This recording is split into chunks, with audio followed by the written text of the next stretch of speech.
All right, hey guys, we are gonna go over some basics of how to use a knife. I'm gonna talk about how to hold it, how to chop with it, and then how to clean it, and just general safety stuff. So first thing I wanna show you is how I set up my cutting board. So I have two cutting boards here. Some people like a wooden cutting board like this. Some people like to use plastic ones like this. It doesn't really matter, whatever you have at home is fine. One little safety tip that I like to use is a lot of times cutting boards, especially the plastic ones, can be kind of slippery and they move around on your counter or your table and it can be a little bit dangerous. So what I do is take a piece of paper towel and I put it under the faucet, get it a little bit wet, squeeze the water out, and then put it down on the counter or the table, and then put my cutting board on top, and then you can see it kind of sticks and it doesn't move around as much. So that can help keep you safe. So I wanted to show you some different types of knives. There's all sorts of different knives, different shapes and sizes. I like to use what they call a chef's knife, which looks like this. So that's a chef's knife. Then there are some smaller knives, like this one's a little bit of a smaller size. So since you guys are smaller, you probably have smaller hands, you're gonna wanna use a smaller knife. The bigger you get, the bigger the knife you can use. Then there's other types of knife. One, like this one, you can see it has that kind of different shape on the blade there. This is a serrated knife. So this is something you would use maybe to cut bread or something like that. We're gonna stick with our chef's knife or one of these types of knives. Now, just a general safety tip with knives. Obviously, we use knives to cut things, so we need to be very careful not to cut ourselves or anyone else. So whenever you're holding a knife or walking with a knife, you always want to keep the sharp side away from you. So you never want to hold it with the sharp side pointing toward you. If you were walking from one place in your kitchen to another place, you don't want to walk around with the knife sticking out like this, because then you could accidentally poke somebody with it, right? So you want to walk with the knife down at your side like this. So that way, if it drops, it just falls on the floor. Now I want to show you how the best way to hold a knife. So you'll see here, we've got the handle of the knife, then we have the blade of the knife over here. What you want to do is wrap your hand around the handle, but then you're going to take your pointer finger and your thumb and you're going to kind of squeeze the blade like that. So you've got your hand around the handle, but then you're pinching the blade, the bottom of the blade, with your thumb and your pointer finger. And what that's gonna do is it's gonna give you more control over the knife. So it's gonna help you hold it. It's gonna feel more stable in your hand. If you hold it way out here, then it kind of flops around, not as effective. So you wanna hold it and then pinch the blade like this. Now I want to go over some things about how to chop safely.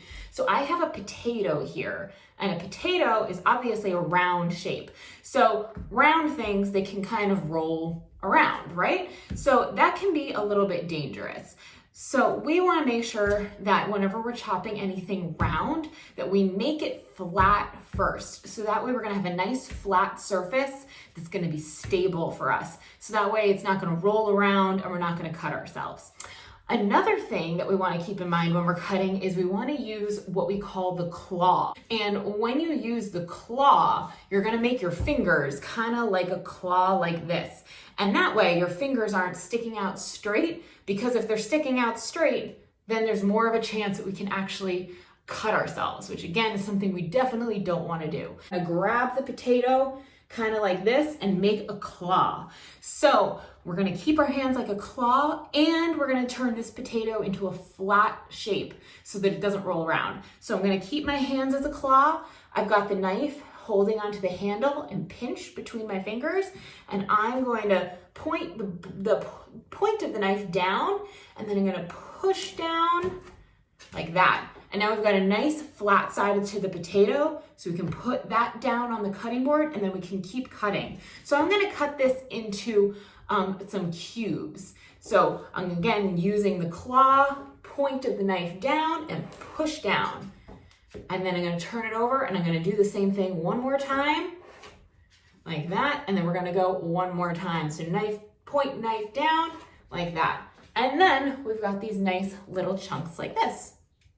You're reading a recipe, you're gonna see some different words in there for the different sizes to chop fruits and vegetables and meat and all the things. So you're gonna see different words. You're gonna see maybe slice, or you're gonna see chop, or dice, or mince. And all of those different words mean different sizes. So let's go back to our potato that we were looking at. So if the recipe said to slice the potato, or to, let's say the recipe says chop the potato. Now, chop means pretty big. So that first size that we did is probably a chop. So that's a bigger piece. Dice means smaller. So we would take our chopped size and we would cut it even smaller. So again, using our claw, slice it again, and then maybe one more time. And you can see the dice is smaller than the chop, right? Now, if you saw in a recipe to mince, so a lot of times recipes will say to mince garlic, for example, because when you're cooking with garlic, you don't want a big chunk of garlic in your cooking. It's usually small pieces, and mince means super, super small. So we're gonna take our diced size and we're gonna cut it down even further. So I'm gonna cut this one in half again, and half again, and half again, and very small little pieces. You can see here how small we got those pieces. So that would be a mince. So we've got the different sizes: chop, dice, and mince, all right?